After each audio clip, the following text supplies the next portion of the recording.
Warning, this podcast contains heavy spoilers for not just one movie, but entire franchises. We highly recommend going and watching these movies before listening to us as a companion piece that stitches all the timelines into one creepy crime-ridden story.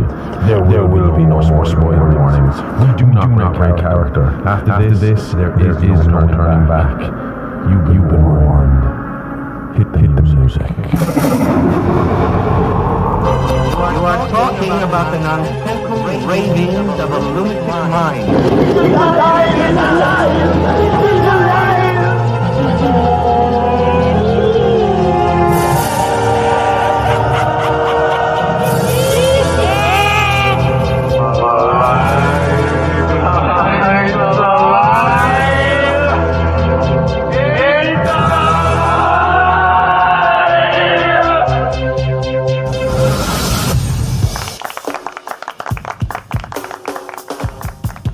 Hello, freaks and fiends, and welcome to It's Alive podcast. This is a true crime, paranormal, interstellar podcast covering unbelievable stories that sound like they were ripped straight from the pages of a Hollywood script. I am your host, the outlaw Dr. H.R. Smoking Scene THC, and with me as always is my very own Scream Queen, the perfect combination of beauty and brains, the bride, the Smoking Scene, the India Heart, experts of grindhouse, guts and gore, the gorgeous, the sexy Bunny Rose. Hi. And, if you hear a humming in the background today, that's because we have a fan on, because my God, it feels like we were dropped into the fucking desert of Tatooine over here. Yep. We went on bragging, well, not even brag, we were giving out a couple of weeks ago about how, we're going to get like 1 week of summer, and then this is like the hottest summer in Irish history We ever. took the wrong week off.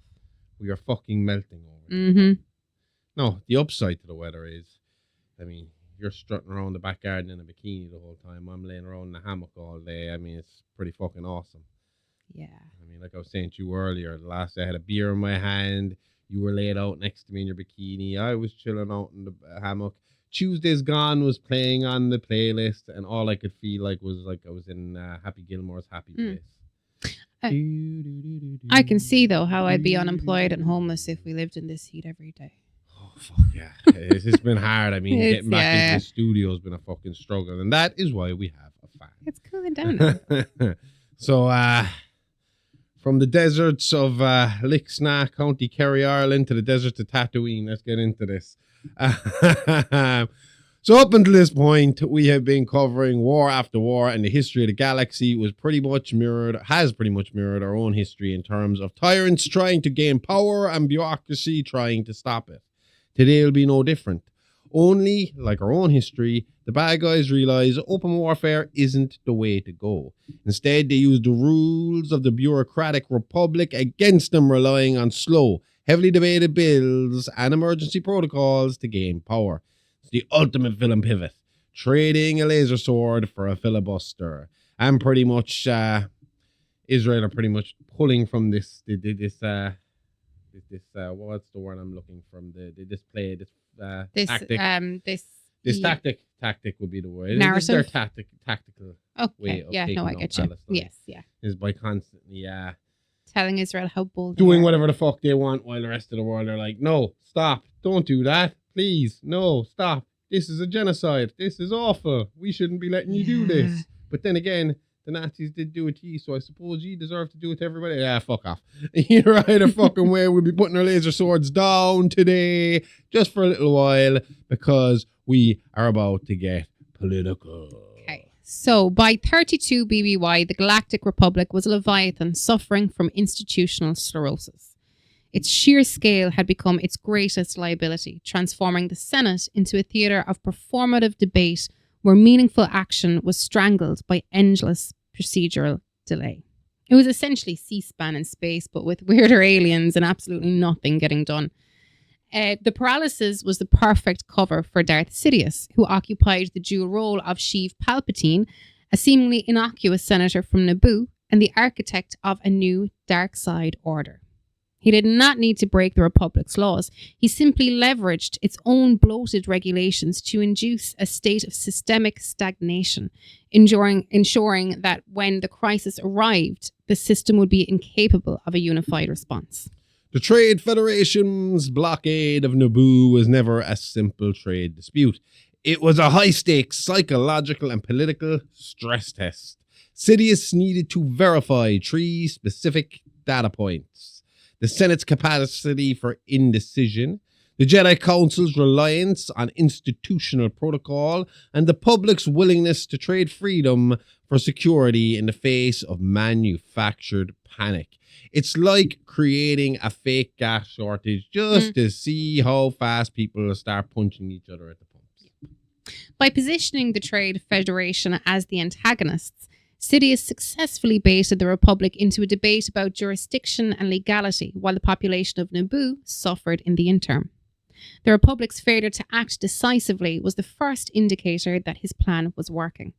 The Republic was already psychologically primed to accept a stronger, more centralized authority.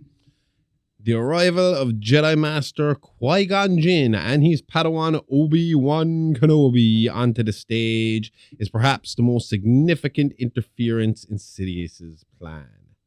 The Jedi Order of this era was a mirror of the Republic bureaucracy, detached and heavily reliant on a sanitized historical interpretation of the Force.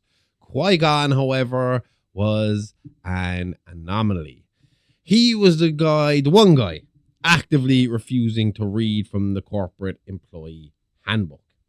His adherence to the living force, a philosophy focused on the immediate, tangible expressions of the force rather than the abstract edicts of the council, made him uniquely dangerous to the Sith. Where the council saw a political grievance, Qui-Gon saw a spiritual disturbance.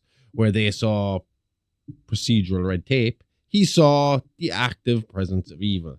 His ability to sense the shifting current of the galaxy meant he was the only individual capable of recognizing that the Republic's cracks were, in fact, the entry point for a shadow that had been forgotten by time. The intervention of Darth Maul changed the nature of the crisis from a political nuisance to an existential alarm. Born in 54 BBY, Maul was a son of Mother Talzin, who led the Night Sisters of Dathomir. Yeah, essentially dark side, force-wielding witches. Yeah. Taken as a child by Darth Sidious, Darth Maul was moulded into a deadly Dark Lord of the Sith, while the Jedi Order had deemed the Sith extinct for 1,000 years. Maul's power-hungry master set his grand plan into motion with the Trade Federation's invasion of Naboo in 32 BBY. Yeah, Maul was not a reflection of the Republic's failures, nor was he a product of the Jedi's internal corruption. He was a pure, predatory manifestation of the Sith's 1,000-year incubation. He was basically a satanic gymnast on meth, sent to ruin everyone's day. Yep. His speed, his visceral violence, and his mastery of combat techniques lost to history shattered the Jedi's comforting delusion that they had successfully pruned the darkness from the galaxy. Clearly, they hadn't discovered our planet yet. No. Yeah. For the Jedi, Maul's appearance was not just a duel. It was the realization that their enemy had spent a millennium adapting to them. Every move Maul made, every strike of his double-bladed lightsaber was an indictment of the Order's lack of vigilance. The Council was entirely unprepared for what this revelation meant. It meant that their victory on Ruusan had been a lie, that their stewardship of the galaxy had been a failure, and that the long-dormant threat was not just returning, it was already in command of the board. The era of the hidden Sith had ended, and the era of the active, orchestrated destruction of the Jedi had begun. And now the detour to Tatooine, because we weren't fucking hot enough where we were. Aye. A backwater world on the fringes of the Outer Rim, and it served as the ultimate glitch in Sidious's meticulously engineered scheme. While the Sith had accounted for trade disputes and Senate manipulation, they had not anticipated the emergence of a biological anomaly. Jesus Christ, I'm all over the place. Anomaly. Anomaly that would fundamentally alter the trajectory of the Force itself. Anakin Skywalker, a child born into bondage, became the physical embodiment of a cosmic disruption that the Sith could not predict and the Jedi could not control. To Qui-Gon Jinn, the boy was not merely a discovery. He was the confirmation of an ancient, off-sided prophecy, a figure destined to restore balance to the galaxy that had drifted into a terminal state of entropic decay. So we can talk a small bit really quickly here about Anakin's conception, because this is interesting. We do talk about it a little later, but we talk about his mother a little later. Yeah. But from what George Lucas has said, Anakin is literally space Jesus. Immaculate conception. The Force brought all these midi-chlorians together to create a child to bring balance back to the Force. So Anakin is a boy without a father. He was born without any male assistance whatsoever. Now, that is what some people say. Others have hypothesized that His mother cheated on Jedi Joseph. were reading their own prophecy wrong. Okay. And that possibly Palpatine, Sidious himself, might have manipulated the midi-chlorians into creating this child who he would then eventually groom to become his, I suppose, Successor? the nature of the Sith is a successor, but I don't think Palpatine ever had any plans on needing a successor. I think it was just an apprentice. Okay. But yeah, we'll see as we go along. But yes, this boy is immaculately conceived. So the tragedy of the Skywalker arc begins with the Jedi Council's arrogant, self-serving interpretation of prophecy. For generations, the Jedi had conflated balance with the total eradication of the dark side. They had effectively narrowed the cosmic definition of harmony to suit their own institutional survival. By expecting the chosen one to act as an agent of their own doctrine, they missed the reality of the prophecy. Balance is not a one-sided victory, but a state of equilibrium between opposing forces. Yeah, they were essentially treating him like a sentient Roomba supposed to clean up their 1,000-year mess. Yes. By treating Anakin as a weapon to be used against the dark side, the Council inadvertently pressured him into the very conflict that would eventually trigger the destruction of everything they held dear. They were looking for a savior for their order. They were ignoring the reality that their order had become part of the imbalance. Yeah, the discovery of Anakin's midi-chlorian count, a biological data point that eclipsed even the most ancient masters, shattered the Jedi Council's psychological equilibrium. The Jedi had become accustomed to a world where they were the undisputed pinnacle of power, both spiritually and physically. Anakin represented an existential threat to the hierarchy. Because his potential was boundless and his development was rooted in the forbidden emotions of attachment, love, and fear, the Council did not see a miracle. They saw a volatility that defiled their rigid monastic framework. Their reaction was not one of curiosity, but of defensive gatekeeper. They looked at these test results and saw a jealous co-worker, they looked at his... I can't. I just can't. This is too much for me. Whew. No, just the heat. Don't worry. She thinks I'm about to shut the whole show down and make her start all over again because I missed the line. I'm not. It's just hot as fucking It's the here. heat. Whew. They looked at his test results the way a jealous co-worker looks at your promotion. That line is going to hit like a fucking... lead balloon. Yep. Anyway, let's move on. Because Anakin had been raised as a slave, he carries the imperfections of humanity, the capacity for deep pain, and consequently, the potential for overwhelming darkness. The Jedi's refusal to trust a child who had already lived more than most adults, and their insistence on imposing a doctrine of suppression upon him, became the foundational trauma of his life. Yeah, by treating Anakin with suspicion rather than compassion, the Jedi Council did exactly what the Sith had been doing for 1,000 years. They pushed an immensely powerful individual into the shadows. They ignored the living force that Qui-Gon championed, prioritizing the protection of their institution over the growth of the individual. In their frantic attempt to manage the Chosen One, the Jedi unwittingly ensured that he would remain a desperate, lonely, and vulnerable figure, the perfect target for the one man who had been watching, waiting, and plotting claim him. Yeah, it's like leaving the bank vault open and being shocked when the guy loitering in the lobby takes the cash. So the Senate floor on Coruscant was not merely a venue for political debate. It was the primary theatre for Sidious's master stroke. While Padme Amidala stood before the legislature as the embodiment of moral clarity, the Senate itself had become a rotting edifice of special interests, procedural loops, and terminal apathy. Sidious utilised the crisis on Naboo as a blunt instrument to break the back of Chancellor Valoram's administration. By engineering a vote of no confidence, he didn't just replace a leader, he dismantled the only form of government that stood between him and total control. Yeah, when he rose to the chancellorship, it marked the first time in a millennium that a Sith had held the absolute center of power.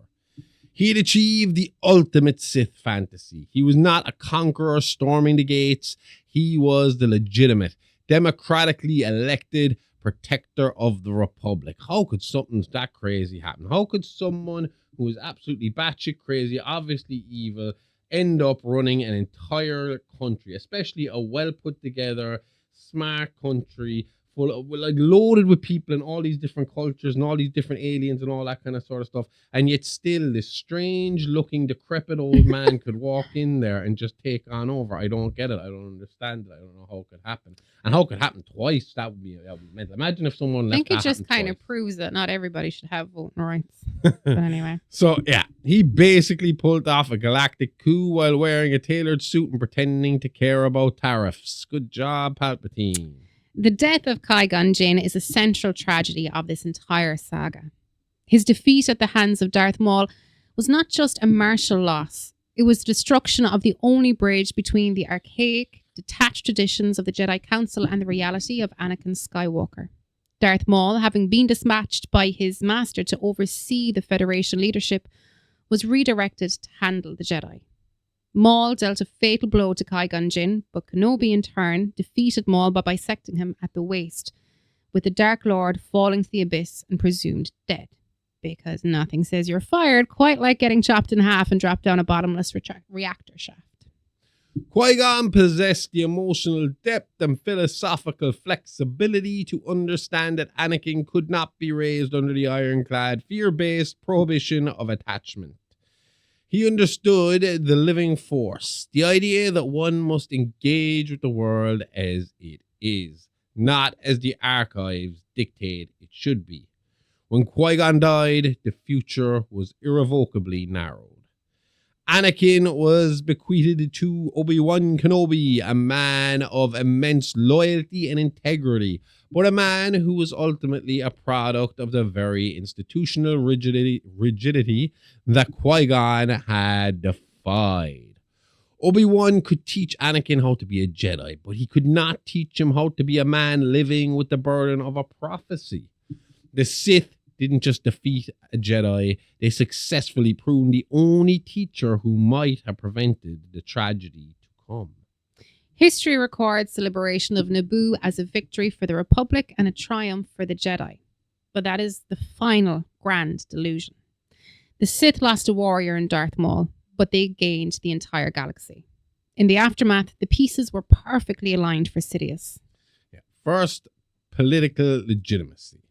He was now the head of the Republic, capable of shaping laws and mobilizing resources from within. Second, he had the chosen one. He had ensured the boy who terrified the Jedi was now trapped inside the Order's own rigid structure. There is where his isolation and fear would be allowed to fester. And then third, the ultimate deception. By surfacing briefly, the Sith had allowed the Jedi to believe the Sith threat was now manageable and identified. They were looking for enemies with lightsabers, entirely ignoring the enemy sitting right at the Chancellor's office, drafting the very mandates that would eventually turn the Jedi against themselves. It's the ultimate magic trick, getting everyone to stare at the flashy distraction while you pick their pockets blind. The haunting refrain of the Jedi Council, always two there are, no more, no less, is a testament to their profound terminal ignorance. They were looking for an army, a fleet, or an invading legion of warriors. They were looking for a threat that existed outside the system. They failed to understand that the Sith had evolved into a political parasite, one that fed on the very stability the Republic cherished. Yeah, they viewed the Sith as a relic of ancient history, a warrior caste to be hunted down. Thinking the Sith mirrored their own tactical procrastination.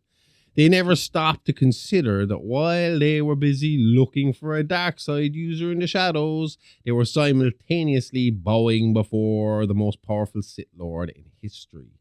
The stage was set for conflict that would be fought not with weapons, but with the systematic, legislated dismantling of the light itself. It's like searching for a house for a burglar while the guy is sitting in your living room helping you do your taxes. You're never going to catch him because you fundamentally misunderstand the threat. Yup. The year 32 BBY does not mark the beginning of a war. It marks the beginning of an erasure. While the galaxy celebrated the liberation of Naboo and the supposed restoration of order, the foundations of the Republic were being systematically re-engineered to facilitate its own destruction. This was the year the Sith successfully exited the shadows to claim the highest seat of power in the galaxy, effectively placing the Fox in charge of the henhouse. Not through the chaos of a coup, but through the legitimizing machinery of the democratic process itself. The tragedy of this moment is compounded by the Jedi Order's profound intellectual and spiritual failure.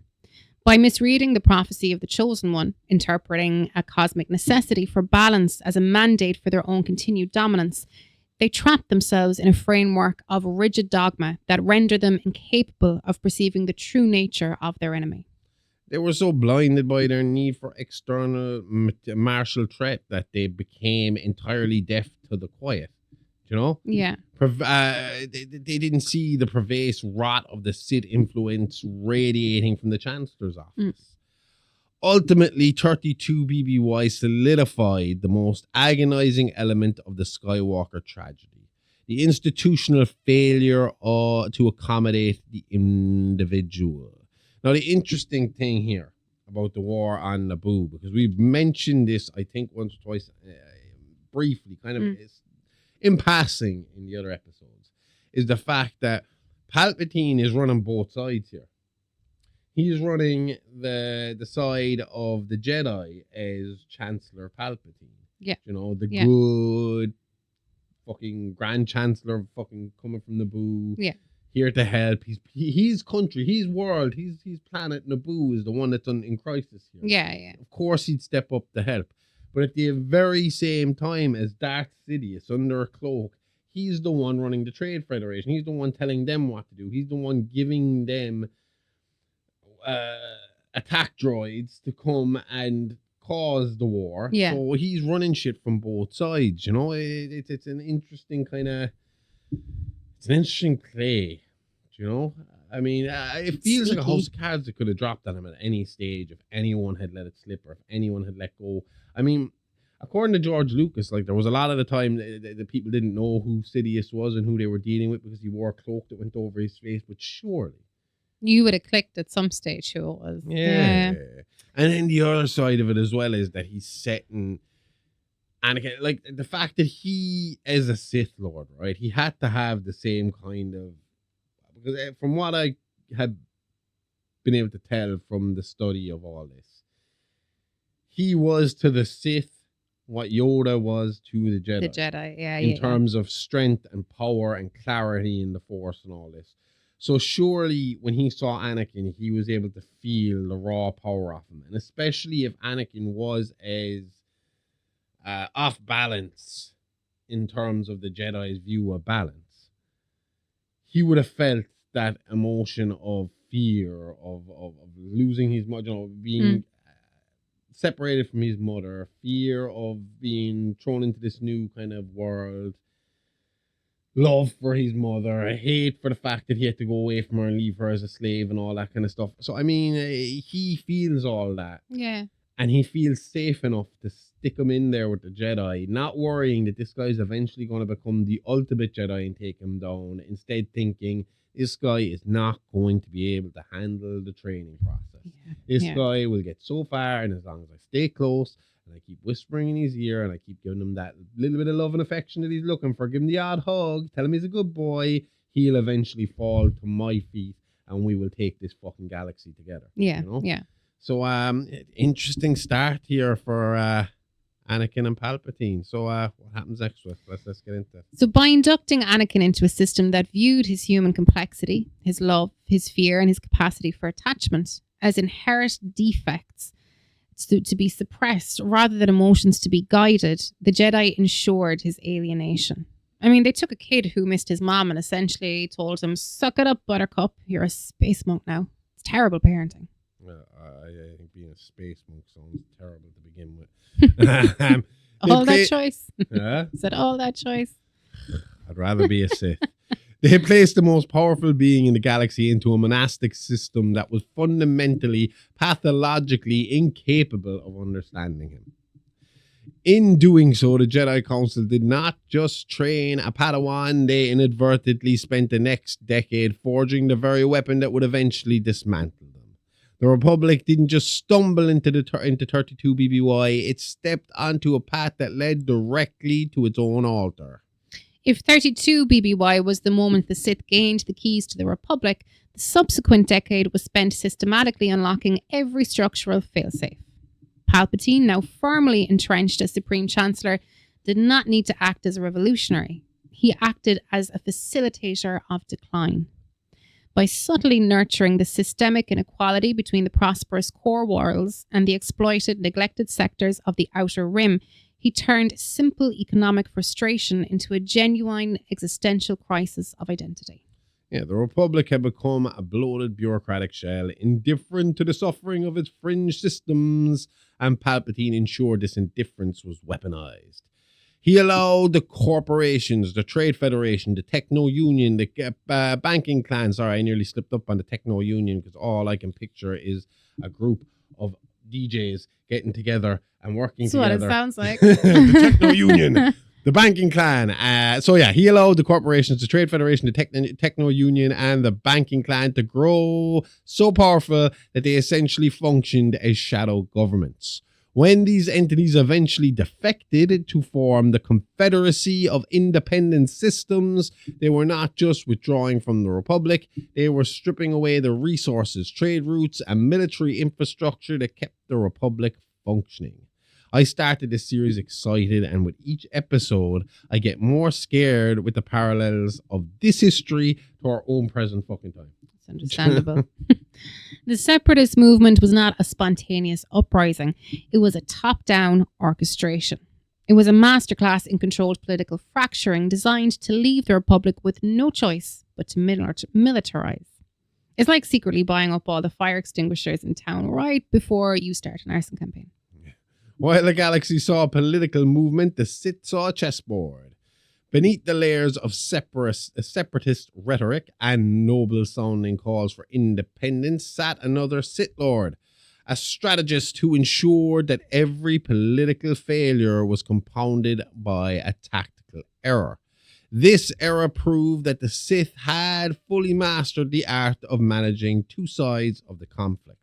By simultaneously controlling the Senate's paralysis and the Separatists' aggressive expansion, Palpatine ensured that the Republic would be forced into a corner where its only remaining option was a totalizing, unrestricted war. By 22 BBY, the Cold War dynamic had reached its breaking point. The Republic was not just unstable, it was terrified. A movement that began with legitimate grievances had been funneled into a radical militarized confrontation, and for the first time in 1,000 years, the Republic felt the acute physical threat of disillusion. Yeah, this was the year fear stopped being a feeling and became official government policy. The Republic did not drift into the war by accident. It marched toward it with eyes wide open, fueled by the manufactured belief that war was the only way to preserve their way of life. The irony, of course, was absolute. To save the Republic from the threat of independence, they were about to build an army that would serve as the primary instrument of their own enslavement. Yeah, the machinery of war was ready. The justifications were in place, and the public was clamoring for the very authoritarian shift that would facilitate the final transition from republic to empire. The trap was sprung, and for the first time in history, the republic walked into it with a sense of patriotic duty. Unfortunately for him, Maul was just a pawn in Sidious's long-term plan, as was his next apprentice, Darth Tyrannus, known better to the Jedi as Count Dooku. Count Dooku occupies a unique, haunting space in the Sith lineage. Unlike the feral, predatorial aggression of a Darth Maul or the calculated nihilistic hunger of a Darth Sidious, Dooku's fall is defined by a cold, intellectual clarity. He's basically the Fraser Crane of the Sith. Now, he's not going to rip your head off, but he will absolutely condescend to you about your vintage of wine while he electrocutes you to death. Exactly. Okay. Very well. Thank you. He is the ultimate fallen archetype because his descent was not ignited by a sudden snap of morality, but by a slow, agonizing erosion of his belief in the Jedi institution. As a master of the Order, Dooku possessed a level of insight that made him dangerous. He saw the Jedi for what they were becoming, a monastic order so deeply entangled in the machinery of the Senate that they had essentially become the Republic's glorified police force. He observed the hypocrisy of a council that preached detachment while actively participating in the political machinations of a corrupt government. To Dooku, the Order wasn't just falling, it was an accomplice to the decay. Darth Sidious did not recruit Dooku through promises of dark side power or the lure of carnage. He recruited him by acting as the only person who actually acknowledged the wrath. Sidious presented himself as a peer, someone who also saw the Republic's terminal condition, and crucially, someone who had the resolve to do something about it. Palpatine basically stood up to him at the cosmic water cooler and was like, management is really screwing this up, right? Want to help me burn the building down? Pretty much. Dooku's vulnerability was his pragmatism. He reached the conclusion that the Republic was beyond the possibility of reform and the Jedi Order was too stagnant to provide a remedy. He didn't view himself as a villain. He viewed himself as a surgeon preparing to excise a cancerous growth. This self-justification is what made him so effective as the face of a separatist movement. He could speak with genuine conviction about the corruption of the Senate and the failures of the Jedi. And because his grievances were rooted in observable reality, he was able to lure thousands of star systems to the separatist cause. Yeah, he wasn't just a raving lunatic holding a thermal detonator. No. He was the guy at the town hall meeting making perfectly rational points about infrastructure, except his solution was to start a galactic civil war. Dooku's tragedy is that he believed he was building a better alternative. He didn't initially see himself as a Sith. He saw himself as a visionary statesman leading a noble rebellion against a crumbling, hypocritical status quo. But by the time he realized he was merely a pawn in Sidious's great design, it was too late. He had already become the figurehead for a war that was never meant to be won, but rather designed to exhaust the Republic and the Jedi to a point of total surrender. Imagine spending a decade of your life thinking you're George Washington, only to find out you're just a distraction clown at a rodeo, while the guy who hired you steals everybody's wallets. It's gotta be a tough pill to swallow, like. Yeah, it's brutal, all right. Sounds like, what's his fucking name? Vance. JD Vance. Yeah. It's a JD Vance gig, definitely. Oh, maybe it's a Charlie Kirk gig. Because he lost his head. No, he didn't get shot in the head, did he? He did. Was he shot in the head? Shot in the neck. Shot close enough.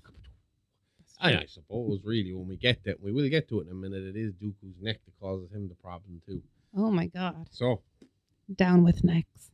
maybe we're seeing the history of the galaxy repeat itself right here on planet Earth. So, Dooku remains the most sobering example of why the Jedi's rigid, unquestioning adherence to their own dogma is a liability. By failing to address the legitimate criticisms of their most brilliant principal members, the Jedi Order didn't just lose a master. They inadvertently handed the Sith their most effective recruiter and the most articulate, compelling face of the destruction they were about to unleash. Anakin Skywalker's progression into young adulthood within the Jedi Order is the ultimate case study in the danger of a rigid system colliding with an unmanageable reality. Yeah, Anakin represents the most potent convergence of Force potential in galactic history, yet he is subjected to an educational framework that views his fundamental humanity as a liability. It's fucked up, really. It's like, what do they want from them? It's like, don't be happy. Don't be Don't be sad. sad.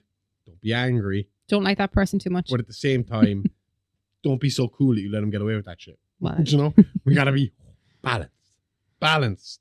With no dark side. I wasn't No dark balanced. I was in my late 20s. Poor kids. side. Anyway. So the Jedi Council, haunted by the spectre of the Sith and blinded by their own bureaucratic anxiety, attempts to handle Anakin not as a living, breathing soul, but as a dangerous variable that must be contained. It's like adopting a kid and treating him like he's an unexploded bomb that you've just found in the basement. Just poking him with a stick every now and then and saying, hey, don't feel anything or we're all gonna die. So no pressure then. Huh? Said no pressure. The Jedi philosophy of detachment, as interpreted by the Council of this era, is the primary driver of Anakin's eventual collapse. They teach him that love is a path to the dark side, that fear is a fundamental failure, and that attachment is an ego-driven distraction. However, for a young man who was born into slavery, who experienced the trauma of maternal separation, and who possesses a level of power that makes him a cosmic anomaly, detachment is not a lesson. It's a physical impossibility, psychic impossibility. It's just an impossibility all the way All around for arounder. this guy. When the Jedi instruct Anakin to suppress his feelings, they aren't helping him achieve balance. They're teaching him to build a pressure cooker. By forcing him to hide his love for Padme, his grief for his mother, and his frustration with his own limitations, they remove any channel for healthy emotional processing. In the Jedi Temple, Anakin is surrounded by masters who speak of peace and harmony. Yet it is never given the tools. He's never given the tools to reconcile his own volcanic intensity with the serene, emotionless life he is expected to lead. We actually haven't really touched on who Padme is yet, so let's do that real quick before we keep going.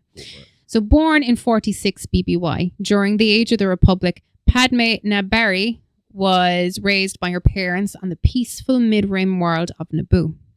Despite the humble background of her family, Padme was identified early for her potential in public service. Devoting her life to civic duty, she was elected queen and adopted the regnal name Amidala in 32 BBY.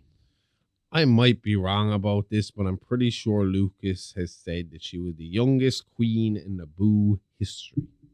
She is early to mid-teens when she becomes queen, which is an elected position on Naboo with a term limit too as well. That's So only it's fair. very much like a prime minister or presidential role. This teenage girl was the voice of Naboo as the Trade Federation blockade was happening. Can you imagine being a 14-year-old and having to deal with a planetary blockade? Like, I was 14 once and I barely had the emotional stability to order a pizza on the phone, let alone negotiate with a bunch of greedy space slugs trying to starve my planet. I look back on that and I never understand why I was like that as well. Can you understand that? Why were we all afraid to talk on the phone? I don't know. For- I'd for- pass it off. I'd For be a generation that was brought up with mobile phones, right? The my generation phone before would us, ring and I'd get a heart attack. no, the generation before us never had these. No, Never had no. cell phones, right? Never had mobile phones. It was all landlines. But as soon as we grew up with them in our hands, as soon as someone rings us, it's like, oh shit, someone's ringing me. As soon as it's time to order food, that was the biggest act. In our 20s, that was all Who's ringing? yeah. Yeah, I'll pay if you ring. I'd gladly pay. Me and Roach, it used to be, you ring, I'll go to the door to get it. Oh, going to the door is the easy part. Not when your Oh, yeah. house stinks of weed. No, yeah, no, I It's remember like, what Cal's Park uh-oh. smelled like. It's like, I'm the one that's got to be stoned at the door with the smell and deal with that. No, it just meant that the delivery guys usually had a bit of fun with me. Yeah. Yeah. It used to be a fucking constant battle as to who'd make the place the order. Like, what did we expect to happen Like, hi, I want 2 burgers, 2 fries, a couple of milkshakes. What do you mean, no? Fuck you too, buddy. No, Like, what the fuck? you are ridiculous. Get off my phone. Anyway. She met Anakin when Padme, that is, met Anakin when she was a 9-year-old slave on Tatooine. When he was a 9-year-old slave on Tatooine. Sorry, I'm still imagining you at the front door trying to get the pizza. But it would be another decade before the two would explore their romantic feelings for each other, all in deep cover from the Jedi Council and the Senate. Right. So Anakin's frustration is not born of innate evil, but a profound systemic isolation. Mm-hmm. He is an individual with the capacity for godlike feats who is told by his mentors that his heart is his greatest enemy. This creates a vacuum of trust. He can't go to the council with his fears because he knows they'll interpret them as weakness. He can't go to Obi-Wan, a man he loves like a brother, but who is too dutiful to the order to fully defy his constraints, because he knows Obi-Wan will ultimately choose the Jedi Code over Anakin's personal reality. I mean, what's he supposed to fucking do? Yeah, like this leaves Anakin in a state of perpetual quiet agony. He's a young man carrying the weight of a galaxy, told that the very emotions that make him human are the same ones that could turn him into a monster. By failing to integrate his emotions into his Jedi training, the Order forces him to categorize his own life as a series of secrets and shames. It's the most perfect psychological setup for an intervention by a figure like Palpatine. A man who, unlike the cold distance masters of the temple, actually listens to Anakin, validates his feelings, and suggests that his powers is not a problem to be fixed, but a destiny to be seized. It's like I said, all Anakin really needed was a hug, and all Palpy was there to give it them. Exactly. The Jedi don't just fail to train Anakin. They actively engineer the exact environment of loneliness, suspicion, and repressed rage that makes him reach out to the one person who offers him an escape. They essentially packed his bags and bought him a one-way ticket to the dark side. They turned their greatest hope into their greatest threat by refusing to acknowledge that even the chosen one needs to be taught how to feel rather than just how to suppress. After running out all her allotted terms as the Queen of Naboo, Padme made the move to the Senate, becoming the Senator of Naboo, a role once held by Grand Chancellor Palpatine before her. It was as a senator that the assassination attempts began. The assassination attempts against Padme Amidala is the masterstroke of the Sith's long-term destabilization campaign. By targeting the most prominent political voice opposing the Military Creation Act, Palpatine achieves 2 objectives simultaneously. He eliminates the primary obstacle to the Republic's militarization, and in the process, he creates a rallying cry for the very war he manufactured. He also furthered his plans for Anakin, putting someone he secretly loves in mortal danger, forcing the young Jedi to reveal his feelings, even as he denied them to the Council. Padme represents a dying ideal, the belief that the Republic can be preserved through dialogue, diplomacy, and the rule of law. Her resilience in the face of political threats and actual assassination attempts make her a martyr in waiting, and her survival forces the Jedi and the Senate into a reactive, defensive posture. Sidious exploits this chaos perfectly. He positions the Jedi, Padme's protectors, directly into the line of fire, forcing them into a role of political bodyguards rather than eternal peacekeepers. Ethereal Peacekeepers, even. They could be eternal peacekeepers. They could be eternal also. I mean, it's just not how that word's spelled. Okay. It's my script, so it says what it says. Definitely says eternal. Yep, that's what it says now. This shift is crucial. It degrades the Jedi's public image, turning them from the galaxy's spiritual guardians into the Chancellor's private security detail, further entrenching them into the corrupt politics of the core worlds. The Republic is currently in the grip of a feedback loop of a manufactured hysteria. The separatist movement, fueled by corporate funding and Sith manipulation, has made the galaxy feel small, fragile, and vulnerable. For the average citizen in the core worlds, the threat of dissolution is not a distant political concept. It's an impending shadow. Palpatine understands that a populace governed by fear will eventually sacrifice its own agency for the promise of order. It's the classic post-9/11 playbook, like, give me all your rights and I promise the boogeyman won't get you. Yeah, by positioning himself as the calm, reasonable voice, advocating for necessary military measures, Palpatine is effectively drafting the blueprint for his own elevation to dictator. The Military Creation Act is the final essential step in his strategy. It is not designed to defeat the separatists, who are also secretly under his control, but to institutionalize the state of total war. Once the Republic establishes a standing army, it crosses the threshold from a deliberative democracy to a militarized hegemony. The assassination attempt serves as the moral justification for this transition. It frames the act as a self-destruction, as an act of self-preservation.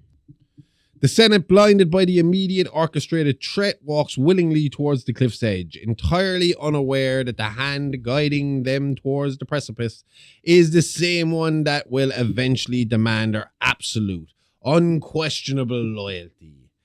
And then we get the cloning farms of Kamino. The discovery of the clone army on Kamino represents the final decisive movement in Palpatine's grand strategy. It's not merely a logistical shock. It's the revelation that the Republic has been steered into a state of total war by an external, invisible architect. By the time Obi-Wan Kenobi arrives at the pristine clinical facilities of Kamino, the trap has been set for years.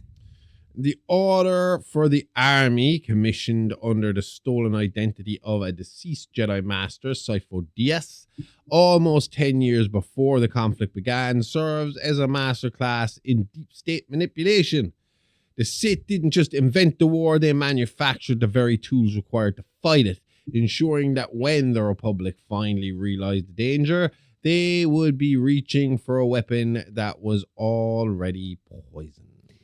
The true genius and the true horror of the Kaminoan revelation lies in the symmetry of the Sith plan.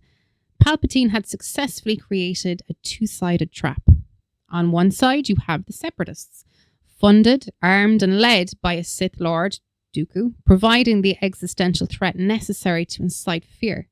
On the other side, the Republic, arming themselves with the clone legions, providing the mechanism of their own martial transition. Yeah, both the sword and shield were being forged by the same factory. Yep. By providing the Republic with an army that was, by design, hyper-loyal, genetically predisposed to obedience, and ultimately beholden to the executive branch, Palpatine wasn't just saving the Republic, he was seizing control of the state's hardware. The Republic wasn't just entering a war, it was being integrated into a new militarized system where the distinction between the guardian and the oppressor would soon disappear entirely. What I want to know is, why didn't the Jedi realize that the very nature of the creation of the clones 10 years prior was the proof they needed that someone was manipulating both sides? Yeah. You know? Clearly dropped the beat. Kind of obvious there. Oh, yeah. The Jedi Council's decision to utilize the clone army is the moment they officially forfeit their autonomy. Faced with the immediate reality of a galactic civil war, they rationalized the use of the clones as a necessary evil, a temporary measure to save the democratic order. Yeah, they accept the army because they see no other path to victory, failing to realize that by accepting the gift, they were effectively becoming the primary recruiters and generals for the Sith's private agenda. They believe they are leading the clones. In reality, they are merely serving as the tactical front for a grander design they cannot perceive. By adopting the role of military commanders, the Jedi are abandoning the very principles of detachment and monastic independence that once defined them. They are being pulled into the mud of the political conflict, forced to make compromises that will inevitably alienate them from the very people they are trying to protect. The discovery of the clones should have been the moment the Republic stopped the war, but because the threat was so expertly managed, it became the exact reason the war had to happen. The trap was closed, and with every subsequent victory, the Jedi were merely digging their own institutional grave. What's worse is the army wasn't just commissioned by the hidden enemy threat, but it was also made up of an ancient enemy of the Jedi by the use of a Mandalorian bounty hunter named Jango Fett for the DNA makeup of the clones. Yeah, the selection of Jango Fett as genetic progenitor of the clone army is a chilling example of the Sith's pragmatic cruelty. By choosing a Mandalorian, the very warrior culture that had once threatened the Republic's existence, the Sith created an army that was inherently designed to excel in total, unrestricted warfare. However, the clones were stripped of the one thing that made Mandalorians dangerous, their independent spirit. Through genetic tampering and systemic indoctrination, the Kaminoans and the Sith engineered a soldier that was the perfect instrument of authoritarian state, hyper-competent in combat, yet incapable of dissent. The Republic's immediate, uncritical acceptance of this salvation is the final indictment of their collective psyche. They did not vet the origins of the army, nor did they question the suspiciously convenient timing of its arrival. Fear, carefully cultivated by the Sith through the separatist threat, had successfully bypassed the Republic's capacity for skepticism. Yeah, they looked at the rows of identical armored troopers and saw safety, willfully ignoring the fact that they had just sanctioned the creation of a force that answered to no one but the executive office. Another major factor in accepting this mysterious army was timing. The Republic and the Jedi were out of time and desperate, and the Battle of Geonosis was proof of that. The Battle of Geonosis serves as the point of no return for the Jedi Order. When the Jedi arrived to rescue Obi-Wan, Anakin and Padme from Dooku and his minions in the Trade Federation, they were not just entering a battlefield. They were walking into a tactical graveyard designed to strip away their remaining moral and political autonomy. The scale of the separatist droid army and the catastrophic casualties the Jedi suffered during the initial engagement forced the Order into a binary choice: witness the total collapse of the Republic or assume command of the clone legions. They chose command. In that instant, the Jedi Order underwent an irreversible metamorphosis. They ceased to be the mystical guardians of the galactic peace and became the supreme military apparatus of a state at war. Yeah, this was the trap Sidious had been constructing for decades. By placing the Jedi in charge of the clone army, he achieved two goals. First, the demystification of the Jedi. By becoming generals, the Jedi became public figures subject to scrutiny, criticism, and failures of the war effort. They were no longer ethereal, thank you. They were no longer ethereal figures of legend. They were flawed human beings responsible for the death of soldiers, which sucks. That's got to be a hard one. I don't think I could manage that. I don't think I could fucking do that, go out there and tell a bunch of men. Because that's the thing, like, if you're a general in an army and you fuck up, you just killed a bunch of fucking load of men. Yeah. Crazy. No. Second, there was the ultimate framing. Palpatine ensured the Jedi would be viewed as the primary face of the war. Every victory, and more importantly, every tactical compromise and atrocity committed during the conflict would be tied to their leadership thanks to their control of the clones. As the first salvos of the Clone Wars echoed across the desert plains of Geonosis, Sidious's plan reached its first true realization. He had successfully coerced the Republic into militarization and the Jedi into institutional degradation. The war was not a conflict between two factions, but a systemic purging mechanism. Every battle fought was a calculated move to drain the Republic's resources, harden the populace to authoritarianism, and slowly isolate the Jedi within their own leadership structure. The Guardians of Peace had been successfully repositioned as the lead architects of the galaxy's destruction, standing on a battlefield of the Sith's choosing, fighting a war that had no end. They thought they were the ones who would save the Republic, but in reality, they were merely the final barrier being cleared away before the rise of the Empire. The tragedy of Yoda and the Council is not that they were blind to the encroaching darkness. It's that they were agonizingly aware of it, yet felt completely powerless to stop it. As the Grand Master, Yoda stood at the center of the swirling vortex of shadow that had clouded the Force since the days of the Naboo blockade.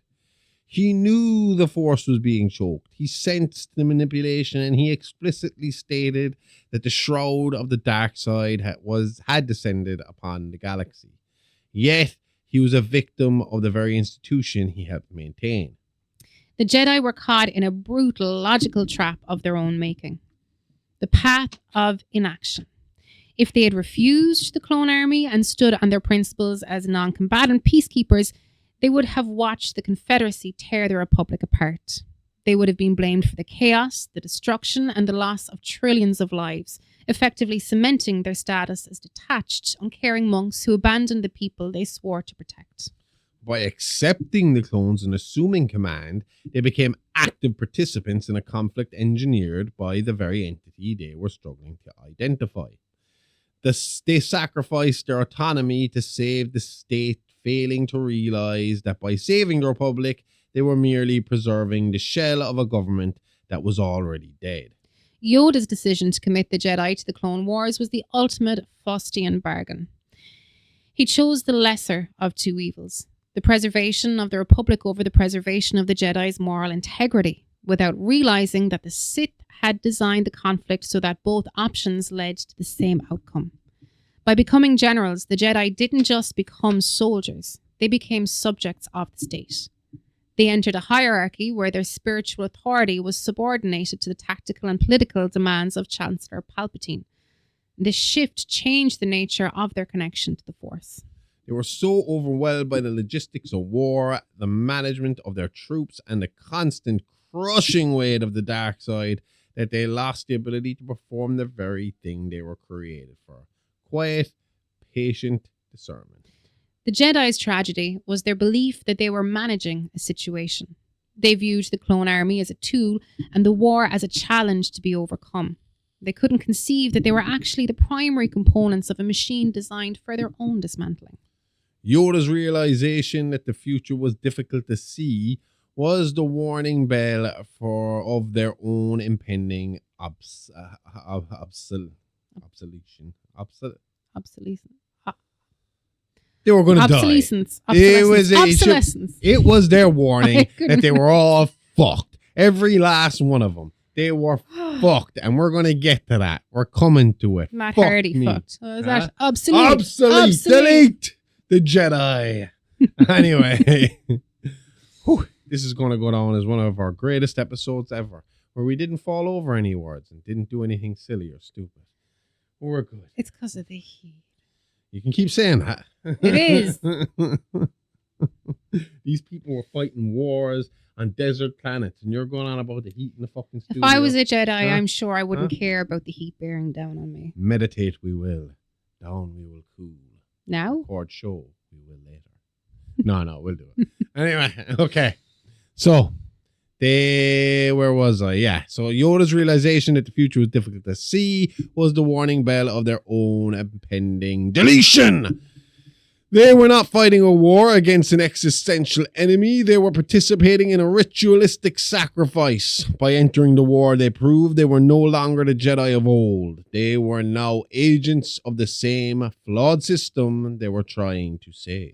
Yeah, they walked into the trap eyes wide open, believing that duty to the Republic was the same thing as duty to the Force. And in doing so, they ensured that when the end finally came, they would be too compromised, too tired, and too integrated into the regime to see the blade until it was already at their throats. Yeah, I think I'm there with them right now. I have been depleted. I have been destroyed. I have been compromised by the heat. Anyway, The romance between Anakin Skywalker and Padme Amidala is the ultimate casualty of the Jedi Order's philosophical rigidity. In a healthy system, Anakin's connection to Padme could have been a grounding force, a mirror through which he could understand the value of life, empathy, and the gravity of his own existence. Instead, because the Jedi Code dictates that attachment is a path to the dark side, their relationship is forced into the shadows. This secrecy creates a profound psychological feedback loop. Because Anakin cannot be honest with Obi-Wan or the Council, he is robbed of the one thing that could save him: accountability.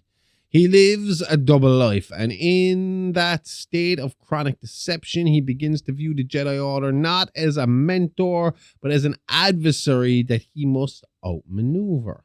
Secrecy is the oxygen of the dark side. By forcing Anakin to hide his most human impulses, the Jedi ensure that these impulses become sources of anxiety and paranoia rather than growth. They turn love, a source of potential light, into a source of constant, festering fear. It's like Catholic high school purity culture on steroids. Like, you repress someone that hard and eventually they're going to explode and do something crazy behind an Apple Green service station. Okay. No more unsupervised trips to Apple Green for you. Okay. Anyway, Anakin was already deeply conflicted, and then the dream started.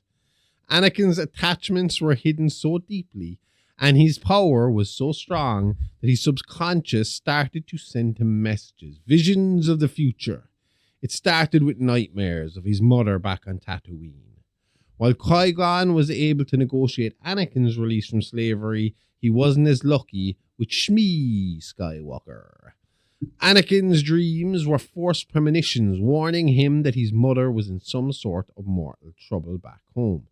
So, accompanied by Padme, who Anakin was acting as a bodyguard to thanks to the ongoing assassination attempts on the Senator, the young Jedi Padawan returned home to Tatooine. There he discovered that the original slave owner of his mother had sold her to a man named Clee Glars, who had freed and married her. Anakin went to visit the Lars moisture farm in the deserts of Tatooine, only to discover his mother had been abducted by Tusken Raiders. Tusken Raiders were a species native to the desert world of Tatooine. Their homeworld's harsh environment resulted in them being extremely xenophobic and territorial of their native resources, often attacking the outskirts of smaller settlements such as Anchorhead. They viewed themselves as Tatooine's rightful inhabitants and all non-native species as trespassers. They're basically angry desert meth heads wrapped up in dirty bandages. Yep. The Sand People, George's term for them, not mine, believed that all water was sacred and promised to them, resulting in them raiding moisture farms set up by colonists. Rare water wells such as Gafsa were also sacred to the Tuskens. An individual simply trespassing close to one of these water wells could provoke immediate violence.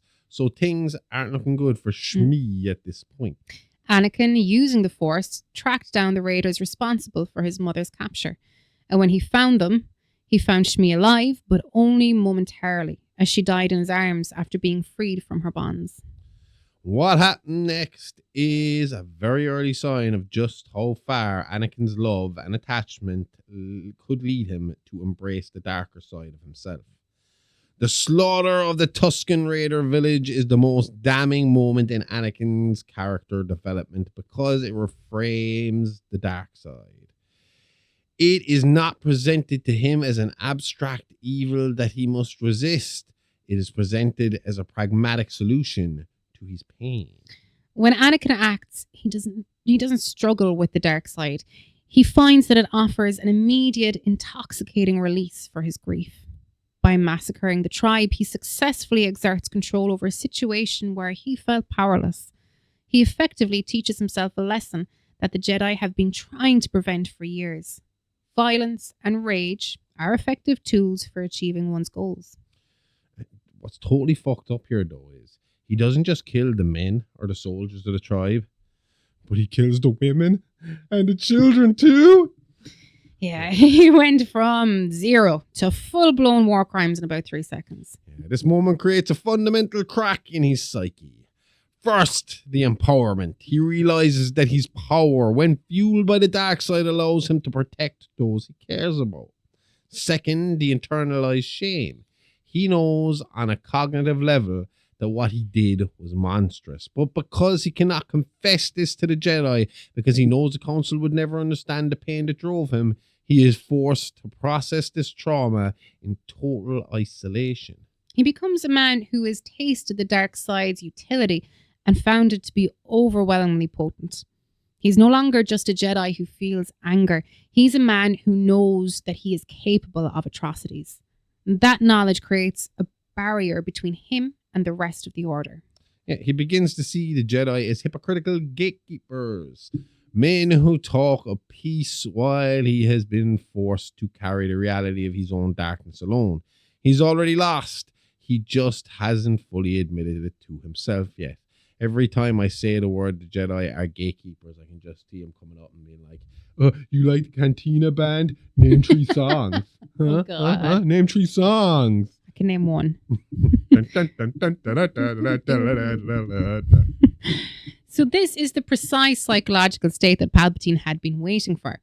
He doesn't need to turn Anakin all at once. He needs to be the only person in Anakin's life who doesn't recoil from his humanity. And while the Jedi offer him cold, sterile detachment, Palpatine offers him validation. He becomes the father figure who accepts Anakin's intensity as a strength rather than a failure. Like he's a sleazy stepdad who buys you a beer when your strict biological dad grounds you. By the end of the Tusken incident, Anakin is primed. He has the power, he has the trauma, and now he has the secret. He is essentially a loaded weapon, and the Jedi have spent years pointing the barrel at their own feet. They have conditioned him to view his own heart as the enemy, leaving him with nowhere to turn but toward the man who promises that his emotions are not flaws, but the true path to his destiny. The year 22 BBY is the true, quiet birth of the Galactic Empire. It's the moment the Republic effectively ceased to exist, replaced by a militarized shell that looked the part of a government, but functioned as an autocracy in waiting. While the citizens of the galaxy viewed the events of Geonosis as the defense of democracy, they were actually witnessing the total systemic failure of the old Republic. The transformation was absolute and irreversible.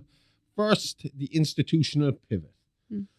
The Republic transitioned from a diplomatic entity to a war machine, anchored by the immediate integration of a slave army, the clones, whose very existence challenged the core ethics of the Republic. Second, the degradation of the Guardians. By accepting the role of generals, the Jedi signed their own death warrant. They abandoned the rule of spiritual peacekeepers to become tacticians of a state-sanctioned slaughter, ensuring that their image would forever be tied to violence and the moral compromise of the war. And third, the manufacturing of consent.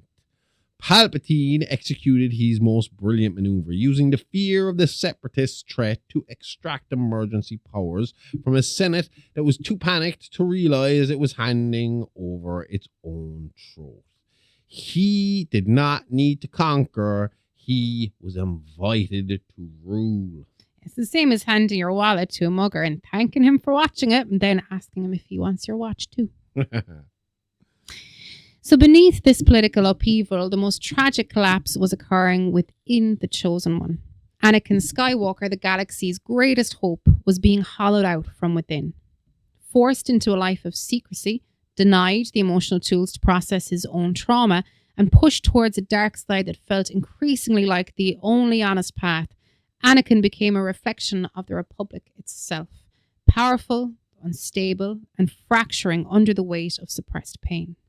Everything from the placement of the clone legions to the psychological dismantling of the Jedi was moving with the cold mechanical precision of a clockwork mechanism designed by the Sith. The Republic believed it was fighting for its survival, never realizing that every victory, every battle, and every emergency decree only served to tighten the grip of the Empire that was already, for all intents and purposes, in command of the galaxy. The Clone Wars remains one of the most sophisticated exercises in mass-scale psychological conditioning even in galactic history. By authoring both the aggression of the Confederacy and the defense of the Republic, Sidious orchestrated a self-sustaining cycle of violence that functioned as a giant galactic furnace. Every casualty, every bombed city, and every shattered system served as fuel not for victory, but for the fundamental restructuring of society. The horror of the Clone War is that it was not a war of conquest. It was a war of attrition directed at the human psyche. Palpatine needed the Republic to be desperate, tired, and scared. He needed them to accept the sacrifice of their civil liberties in exchange for security. And he needed the Jedi to be so physically and morally exhausted that they would become blind to the shifting political architecture happening right under their noses. While the galaxy watched the headlines, Sidious moved his pieces with cold, surgical precision. As Palpatine, he acted as the benevolent protector, constantly absorbing more executive authority to manage the crisis. Every emergency power he requested was ostensibly to save the Republic. In reality, every decree was a new pillar of his future throne. As Sidious, he maintained the threat level. Through Dooku and the corporate interests of the Confederacy, he ensured that the war was always just intense enough to justify further militarization, but never so one-sided that it would resolve into a true peace. He'd effectively turned the galaxy into a closed loop. The Republic could never truly win because the enemy they were fighting was equipped with the same intelligence, the same strategic foresight, and the same absolute direction as the government they were defending. The war was never meant to reach a conclusion. It was meant to reach a transformation. The most terrifying legacy of the Clone Wars was the normalization of the state of emergency. Within months, the citizenry stopped asking if the war could be ended and started asking how it could be managed. The chaos of Geonosis became the new status quo. This was the ultimate victory of the Sith. By the time the Republic was fully militarized, the average citizen on Coruscant wasn't mourning the death of democracy. They were cheering for the Chancellor who promised to end the instability. They were rooting for the very man who was the source of their misery. They were so distracted by the battlefield that they failed to realize that the person they were looking to for salvation was the same person who had set the galaxy on fire. The Republic was not murdered by a sudden violent strike. It was slowly, deliberately, and with the full consent of the governed, dismantled while everyone was looking the other way. The transition from peacekeeper to general was the first stage of the Jedi Order's systematic rot. By accepting command, the Jedi inadvertently engaged in a radical restructuring of their own identity. The monastic, meditative stillness of the temple was replaced by the chaotic, brutal rhythm of the front lines. A master who spent decades learning the nuances of the living force was suddenly tasked with the logistics of orbital bombardment and infantry maneuvering. Yeah, like taking a yoga instructor who's been drinking matcha and flying to their center for 30 years and suddenly handing them the keys to an M1 Abrams tank and saying, right, go lay down suppressive fire in Sector 4. It makes absolutely zero sense. Yeah, imagine telling a bunch of Catholic priests, it's like, all right, boys, we need you on the front line. Can we bring the other boys with us? No. In this new reality, the Jedi lost the luxury of moral detachment.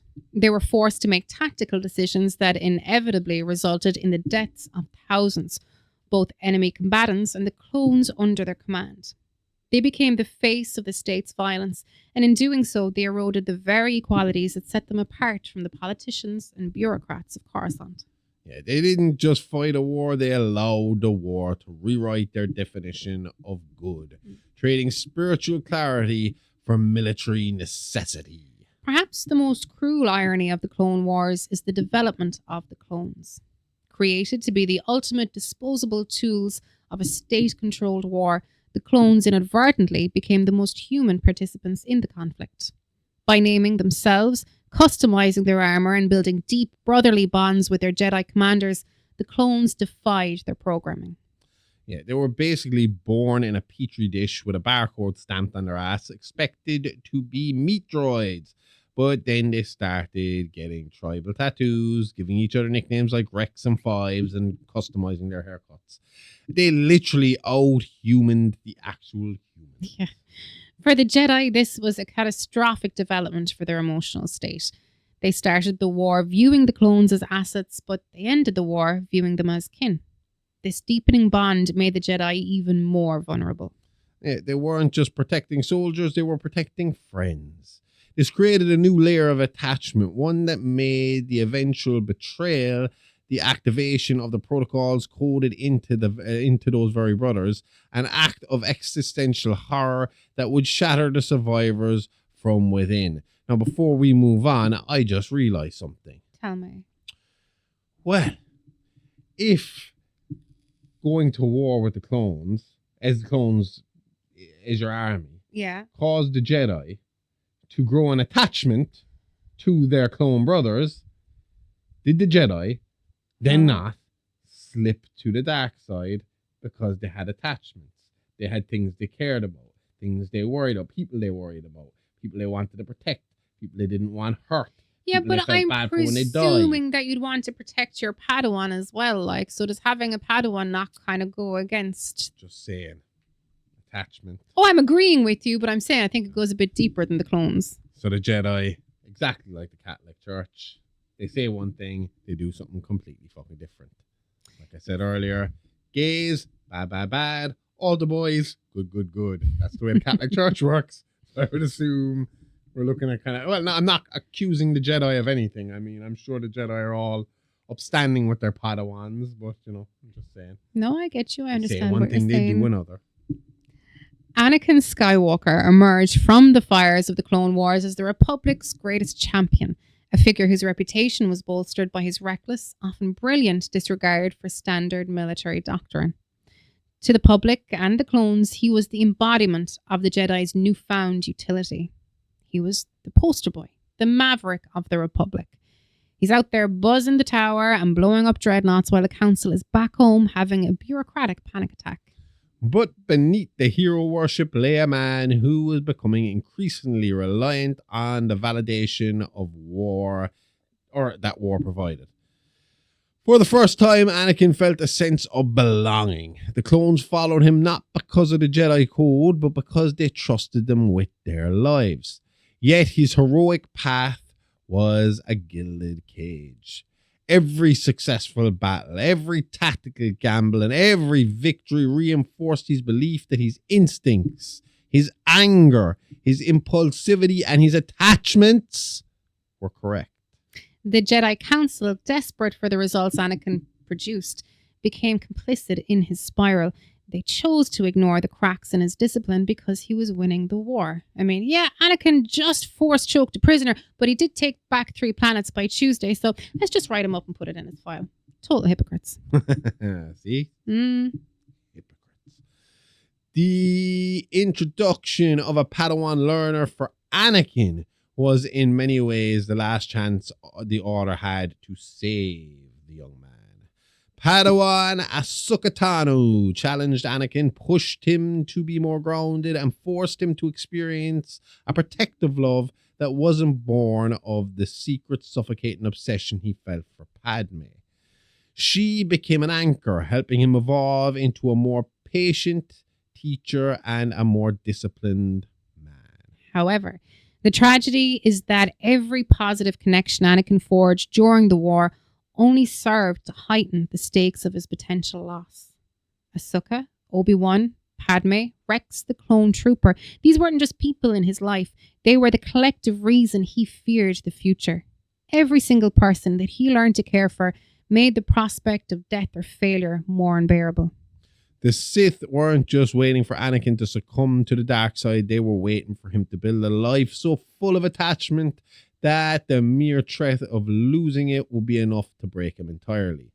By training Ahsoka and leading the clones, Anakin wasn't just fighting the Separatists, he was assembling the very set of relationships that Sidious would eventually hold over his head to force his final surrender. Yeah, Sidious essentially let Anakin build a beautiful, fragile house of cards just so he could walk in a few years later and say, it'd be a real shame if someone sneezed on this. Yeah, prick. The mid-war period of the Clone Wars serves as a masterclass in the erosion of democracy. Palpatine did not dismantle the Republic with a sudden, violent stroke. He did so through the slow, agonizing drip of necessary executive decrees. Each new emergency power granted to the Chancellor was framed as a temporary measure, a shield against the separatist menace. But they functioned as the bricks for an authoritarian monument. The public didn't revolt because the change was comfortable. By trading abstract concepts like liberty and representative oversight for the tangible immediate promise of security and stability, the citizenry conditioned itself to ignore the steady concentration of power. Yeah. Palpatine played the role of the exhausted servant, reluctantly accepting the burden of absolute rule because the Senate was too incompetent to handle the crisis. He pulled the ultimate, fine, if no one else is going to do the dishes, I'll do the dishes routine. Except the dishes were absolute dictatorial power over trillions of people. Fine, if I have to, fuck me.